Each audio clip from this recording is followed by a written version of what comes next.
Somdana sana matha savana lamyai aduda hangkat handa chatuna leiri. Apikpa macha adusu sofa aduda famduna sanare. Tanja aduda thong adu mapaldagi safu kanna kokhairei. Sana su khangfrek khangna kanano khanna haife thoktuna yengoi. Thoi masamana ifafa yengbada angakpa sakfamni. Langlengi makhut khujeng dupaiduna soro laktuna chingduna purai. Matau aduda sana sauningna nganglui. Kainone agang adubu admai to honabro asida chatni khotni hairam bayadro phone phangi puramde ho ha hairadi kamtoni angang apikpa sina wanthagai kaptana leirame kaino nang tawsibo asi haiduna langlengi masadu soke tawbata khanghodana khangin intorai sanasu khongfam chahodubdagi ngakpa ngamhodana leimai du sili thoi mapuroi fuda muktang yenglamlaga langlenbu masa sagan paiduna makhoi ki ka tamna pusin khre Sana magi nupiki saktam du urvadagi ngakna munne yingi krak launa mai chatliba maithong aduda musinmuna kathektuna leidi mamit ani adudagi tarakwa ikhengduna muna chentherakli khajai ani duda yeirari sana matau aduda kokchau bika khre prap hogatuna matung inarakpani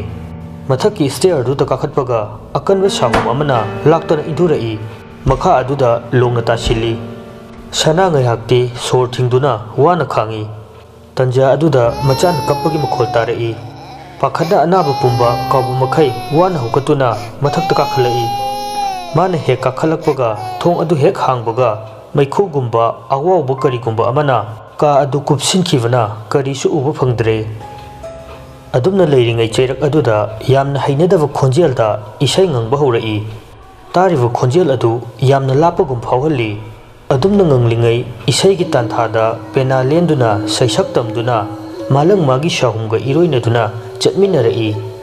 adum tawringai mangau thiwa angang ani hum koichen chenduna sanabagi khonjel sutarai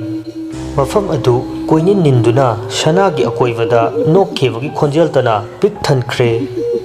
sana taba ngamdraduna manakong anidu mensinduna khangli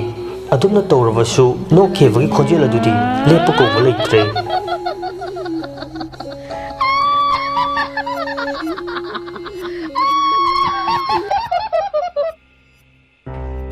Somdana Rajen gari du ngamjavi thadun thorakpana uchinna chinna yum adu yore makhoi pulap gari adu dagi kuptharaktuna imungda changlai maivi ko mu lakpagi shahum phangwada thawai sing adu ningamdana kap lawugi khonjelna maikai pumba nilai Rajena is kari matawno thoibi mathwai chakna icha sing adu bu karam thokli ka ba Maivi ko muna imung changlakpaga kap lauriba sing adusu hena kankhalai Rajen amadi thoivi taba ngamdruna mana ani du mensiladuna khangli ngaiha adumna nil khonglamlaga potchei pumba amamam to oina langkhaiba horai leiriba mingsel sing adusu matomta chekhairaktuna pungchai chaiduna leire Maivi ko muna mana purakliba khaw adudagi cheng khuya lokthokduna ka adu sinba thungna chaithorai He ningamdraba thawai haujikti nanggi matam loire chatkro lairei bakta mapu magi laikolda ingna leiruro punsi chengjel loiraba nangdi taibang marakta leiduna karigi mibu ot neiri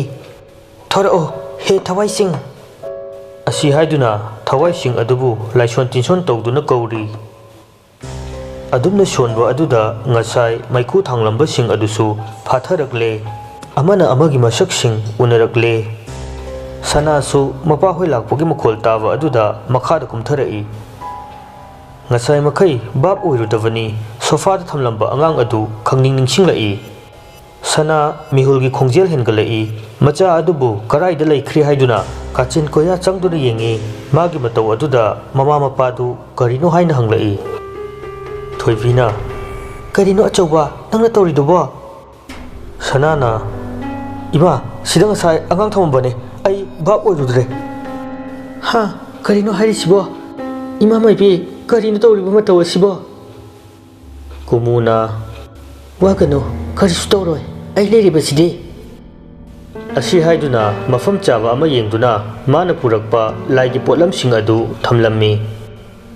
ningthijana phingau ama thaduna famlaga makhutta lang ahingba ama paiduna tareng leivi tawduna luwangnugi thawai mirelbu kaurei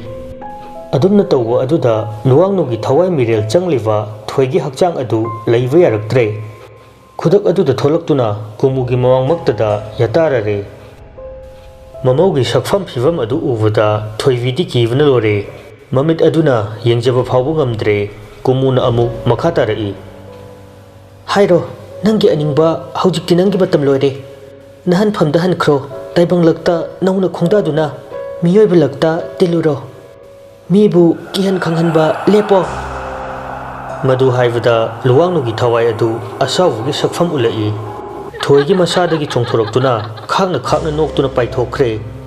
thanliba world singdusu amamamtu oina thugairaktuna amambana mahut sinkhre pangthokadoriba thabak asi taraiba oiroi haiba maibi kumuna khangle thawai asina asukchakna maral lejadraba thawai kayabu aki akhang hanbata natana punsi lawriba asi kari maram leibagi nokhaladuna haukiba thawai asigi punsi tangkak ama chingkhattuna yenglai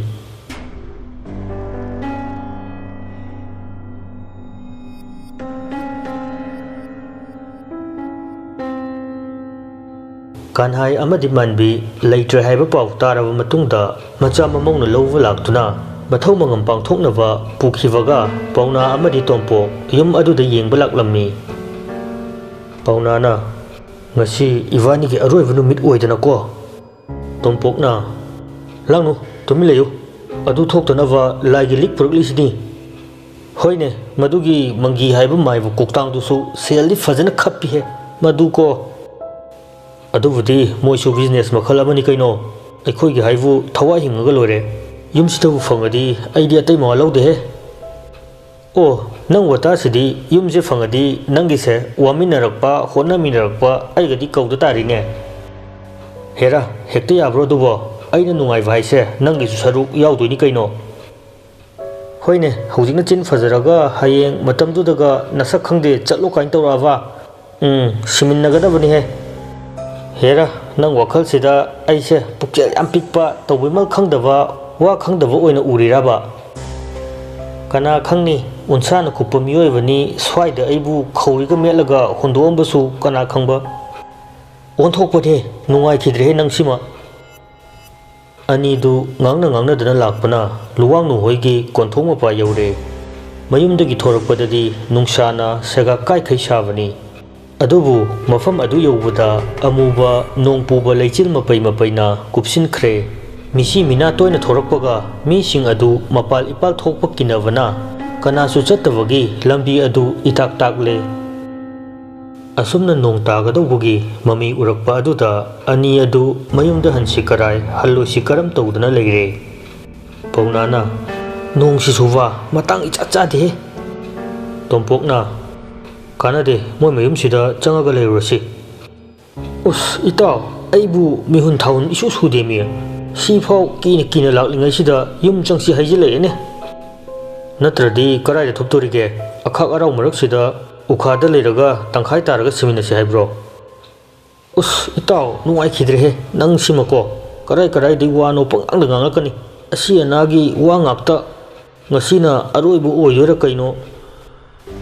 haubudi mana haubuni laukande changaga yengusi tanja asuk fajaba ama fanglaba sidabu lem thayabro asi haiduna tompokti mang tharaga chatkhre adubu paunadi ningjing mangjing khanjana duna lei adungai angambabu fasi tawkhiwa thaibong pambi adu da yinglubada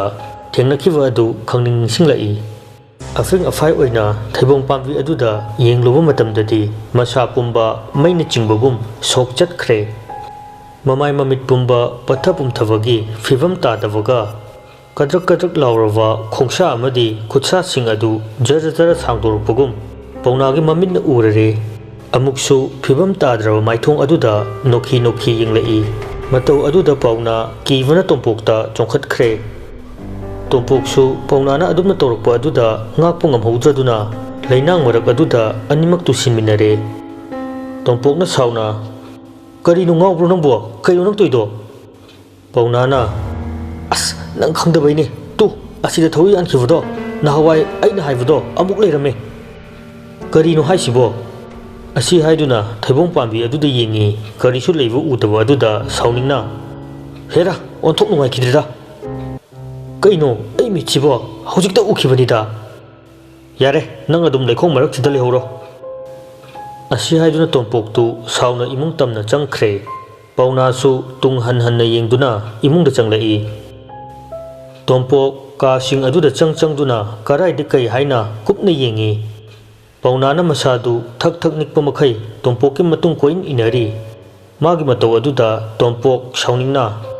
ꯅꯪ ꯑꯁ꯭ꯋꯥꯏꯗ ꯂꯩꯔꯨꯔꯣꯆꯣ ꯀꯔꯤꯅꯣ ꯈꯪꯗꯦ ꯆꯌꯦꯠ ꯈꯣꯏꯌꯦꯠꯅꯔꯗꯅ ꯏꯁ ꯚꯨꯠ ꯆꯪꯕ ꯉꯝꯗꯕ ꯂꯤꯛꯇꯨ ꯅꯪꯅ ꯄꯥꯏꯁꯤꯜꯂꯒ ꯑꯩꯗꯤ ꯁꯤꯔꯁꯨ ꯌꯥꯔꯦ ꯁꯤꯔꯣ ꯑꯣ ꯅꯨꯡꯉꯥꯏꯈꯤꯗ꯭ꯔꯦꯗ ꯅꯪꯁꯦ ꯌꯥꯔꯦ ꯆꯠꯂꯣ ꯑꯝꯇ ꯑꯁꯤ ꯍꯥꯏꯗꯨꯅ ꯃꯅꯥꯛꯇ ꯂꯩꯔꯝꯕ ꯐꯤ ꯑꯃ ꯄꯥꯎꯅꯥꯒꯤ ꯃꯃꯥꯏꯗ ꯂꯪꯁꯤꯜꯂꯤ ꯄꯥꯎꯅꯥ ꯐꯤ ꯀꯥꯝꯅ ꯊꯣꯔꯛꯇꯨꯅ ꯐꯤ ꯑꯗꯨꯅ ꯑꯆꯣꯠꯄ ꯃꯃꯥꯏ ꯃꯃꯤꯠꯇꯨ ꯇꯩꯊꯣꯛꯇꯨꯅ ꯁꯣꯐꯥꯗꯨꯗ ꯐꯝꯊꯒꯦ ꯍꯦꯛ ꯇꯧꯕꯒ ꯃꯤꯠꯃꯥꯡꯗ ꯏꯔꯪ ꯂꯪꯕ ꯃꯃꯤꯒꯨꯝꯕ ꯄꯣꯠꯁꯛ ꯑꯃꯈꯛ ꯎꯔꯛꯏ ꯄꯣꯠꯁꯛ ꯑꯗꯨ ꯄꯥꯏꯔꯤꯕ ꯐꯤ ꯑꯗꯨꯅ ꯀꯨꯞꯁꯤꯟꯗꯨꯅ ꯎꯗꯅꯕ ꯂꯣꯠꯁꯤꯜꯂꯤ ꯀꯔꯤꯁꯨ ꯇꯧꯗꯕ ꯁꯥꯗꯨꯅ ꯑꯃꯨꯛ ꯁꯣꯐꯥ ꯑꯗꯨꯗ ꯆꯪꯁꯤꯟꯗꯨꯅ ꯅꯦꯅ ꯇꯥꯅ ꯐꯝꯊꯩ ꯅꯣꯡꯁꯨ ꯈꯔ ꯄꯥꯊꯔꯛꯄꯒ ꯅꯨꯃꯤꯠꯇꯨꯁꯨ ꯇꯥꯁꯤꯜꯂꯛꯄꯒ ꯑꯅꯤ ꯑꯗꯨ ꯊꯨꯅꯃꯛ ꯃꯐꯝ ꯑꯁꯤꯗ ꯊꯥꯗꯣꯛꯅꯕ ꯍꯥꯏꯗꯨꯅ ꯊꯣꯔꯛꯏ ꯄꯥꯎꯅꯥꯅ ꯐꯤ ꯑꯃꯣꯠꯄ ꯑꯗꯨ ꯄꯨꯗꯨꯅ ꯊꯣꯔꯛꯄ ꯑꯗꯨꯗ ꯇꯣꯝꯄꯣꯛ ꯏꯉꯛ ꯉꯛꯅ ꯀꯔꯤꯅꯣ ꯅꯪꯅ ꯑꯃꯨꯛ ꯑꯗꯨ ꯄꯨꯔ ꯊꯣꯔꯛꯏꯗꯨꯅ ꯁꯨꯝ ꯊꯕꯛ ꯑꯃ ꯇꯧꯒꯦ ꯇꯧꯅꯤ ꯑꯗꯨ ꯇꯧꯔꯒ ꯕꯨꯠ ꯁꯥꯟꯅꯒꯦ ꯍꯥꯏꯔꯣ ꯊꯋꯥꯏꯗꯨ ꯀꯧꯔꯒ ꯑꯁ ꯅꯨꯡꯉꯥꯏꯈꯤꯗ꯭ꯔꯦꯗ ꯅꯪ ꯆꯠꯇꯧꯕ ꯇꯨꯃꯤꯟ ꯆꯠꯂꯨ ꯑꯁꯤ ꯍꯥꯏꯗꯨꯅ ꯄꯥꯎꯅꯥ ꯇꯣꯝꯄꯣꯛꯀꯤ ꯇꯨꯡ ꯑꯣꯏꯔꯞꯅ ꯆꯠꯂꯤ ꯇꯣꯝꯄꯣꯛꯁꯨ ꯃꯃꯤꯠꯇꯨ ꯐꯩꯅ ꯌꯦꯡꯉꯤ ꯑꯗꯨꯒ ꯃꯥꯡ ꯊꯥꯗꯨꯅ ꯆꯠꯈ꯭ꯔꯦ ꯄꯥꯎꯅꯥ ꯃꯍꯥꯛꯅ ꯂꯣꯟꯅ ꯄꯨꯔꯛꯂꯤꯕ ꯄꯣꯠꯁꯛ ꯑꯗꯨ ꯃꯃꯜ ꯌꯥꯝꯕꯅꯤ ꯈꯟꯅ ꯇꯣꯝꯄꯣꯛ ꯎꯗꯅꯕ ꯍꯥꯏꯗꯨꯅ ꯂꯣꯟꯅ ꯆꯦꯛꯁꯤꯟꯅ ꯄꯨꯖꯔꯛꯄꯅꯤ ꯃꯈꯣꯏ ꯑꯅꯤꯅ ꯊꯣꯡꯒꯥꯜ ꯋꯥꯡꯃ ꯍꯦꯛ ꯂꯥꯟꯈꯤꯕꯒ ꯌꯨꯝ ꯑꯗꯨ ꯊꯋꯥꯏ ꯄꯥꯟꯕꯒꯨꯝ ꯃꯈꯣꯏ ꯑꯅꯤꯕꯨ ꯆꯥꯒꯗꯧꯕꯒꯤ ꯁꯪꯇ꯭ꯔꯤꯛ ꯌꯦꯡꯗꯨꯅ ꯑꯌꯥꯛꯄ ꯃꯈꯣꯜ ꯑꯃꯒ ꯂꯣꯏꯅꯅ ꯅꯤꯟꯗꯨꯅ ꯂꯩꯍꯧꯏ ꯃꯈꯣꯏ ꯑꯅꯤꯁꯨ ꯆꯠꯅ ꯃꯈꯣꯜ ꯑꯗꯨꯅ ꯅꯥꯀꯣꯡꯗꯨꯗ ꯌꯩꯔꯔꯦ ꯇꯣꯝꯄꯣꯛꯅ ꯀꯩ ꯃꯈꯣꯜꯅꯣ ꯍꯧꯖꯤꯛꯀꯤꯗꯨꯕꯣ ꯄꯥꯎꯅꯥꯅ ꯍꯣ ꯑꯩꯁꯨ ꯅꯪꯒ ꯆꯞ ꯃꯥꯟꯅꯩ ꯇꯨꯃꯤꯟꯅ ꯑꯗꯨꯝ ꯆꯠꯂꯨ ꯌꯨꯝ ꯍꯥꯟꯅ ꯑꯝꯇ ꯌꯧꯈꯤꯁꯤ ꯍꯣꯏꯅꯦ ꯅꯨꯃꯤꯠꯁꯤꯁꯨ ꯂꯩꯁꯤꯟꯈ꯭ꯔꯦ ꯅꯣꯡꯒ ꯃꯪꯕꯒ ꯑꯩꯈꯣꯏꯗ ꯆꯪꯉꯨꯈꯤꯁꯤ ꯍꯥꯏꯕ꯭ꯔꯣ ꯀꯝꯗꯧꯕꯅꯣ ꯄꯥꯎꯅꯥ ꯍꯥꯊꯨ ꯈꯨꯝꯂꯛꯏ ꯆꯪꯉꯔꯣꯏ ꯋꯥꯔꯦ ꯌꯨꯝꯗ ꯇꯨꯝꯖꯔꯨꯔꯒꯦ ꯀꯩꯅꯣ ꯑꯗꯨꯛ ꯇꯍꯥ ꯈꯨꯝꯃꯤꯗꯨꯅ ꯀꯩꯝ ꯇꯧꯗꯦꯍꯦ ꯌꯨꯝꯗ ꯆꯪꯍꯧꯔꯒꯦ ꯍꯥꯏꯕꯅꯤ ꯑꯁꯤ ꯍꯥꯏꯗꯨꯅ ꯃꯈꯣꯏꯒꯤ ꯊꯣꯡꯒꯥꯜ ꯌꯧꯔꯛꯄꯗ ꯄ꯭ꯔꯞ ꯆꯪꯈ꯭ꯔꯦ ꯇꯣꯝꯄꯣꯛ ꯃꯥꯒꯤ ꯃꯇꯧ ꯑꯗꯨꯗ ꯇꯤꯡꯉꯛ ꯌꯦꯡꯗꯨꯅ ꯂꯩꯍꯧꯏ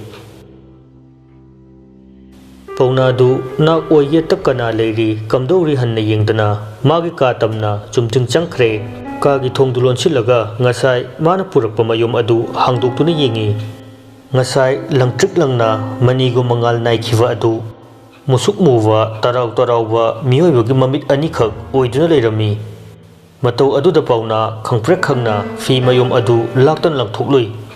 ꯃꯥꯅ ꯑꯗꯨꯝꯅ ꯂꯪꯊꯣꯛꯄ ꯑꯗꯨꯗ ꯌꯥꯎꯔꯝꯂꯤꯕ ꯄꯣꯠꯁꯛ ꯑꯗꯨ ꯃꯩꯈꯨ ꯑꯣꯟꯗꯨꯅ ꯆꯥꯏꯊꯣꯛꯈ꯭ꯔꯦ ꯃꯇꯧ ꯑꯗꯨꯗ ꯄꯥꯎꯅꯥꯗꯤ ꯉꯛꯄ ꯍꯥꯏꯕꯗꯨ ꯑꯣꯏꯔꯦ ꯀꯔꯤ ꯃꯇꯧꯅꯣ ꯁꯤꯗꯤ ꯑꯩꯕꯨ ꯉꯁꯥꯏ ꯄꯨꯔꯛꯄꯗ ꯑꯣꯟꯅꯔꯕ ꯖꯥꯠꯂꯥ ꯆꯠꯂꯒ ꯌꯦꯡꯉꯨꯈꯤꯁꯤꯔꯅꯦ ꯑꯣꯟꯊꯣꯛꯅ ꯅꯨꯡꯉꯥꯏꯈꯤꯗ꯭ꯔꯦꯗ ꯑꯁꯤ ꯈꯟꯅ ꯐꯃꯨꯡꯗꯨꯗ ꯀꯥꯈꯠꯇꯨꯅ ꯍꯤꯞꯊꯔꯛꯏ ꯋꯥꯈꯜ ꯑꯗꯨꯗꯤ ꯆꯔꯥꯡꯅꯕꯅ ꯇꯨꯝꯊꯧ ꯍꯥꯏꯕ ꯌꯥꯗ꯭ꯔꯦ ꯉꯁꯥꯏ ꯎꯈꯤꯕ ꯑꯔꯪꯕ ꯄꯣꯠꯁꯛ ꯑꯗꯨꯃꯛ ꯎꯗꯨꯅ ꯂꯩꯔꯦ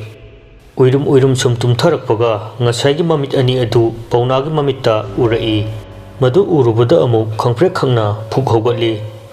ꯆꯔꯥꯡꯅꯔꯕ ꯋꯥꯈꯜ ꯑꯗꯨꯅ ꯑꯁꯦꯡꯕꯗꯨ ꯈꯪꯗꯗꯤ ꯃꯈꯪꯂꯒꯦ ꯈꯪꯂꯗꯨꯅ ꯄꯥꯡꯒꯜ ꯊꯧꯅꯥ ꯄꯨꯝꯕ ꯈꯨꯝꯖꯤꯜꯂꯒ ꯃꯌꯨꯝꯗꯒꯤ ꯈꯣꯡ ꯊꯥꯡꯗꯣꯔꯛꯏ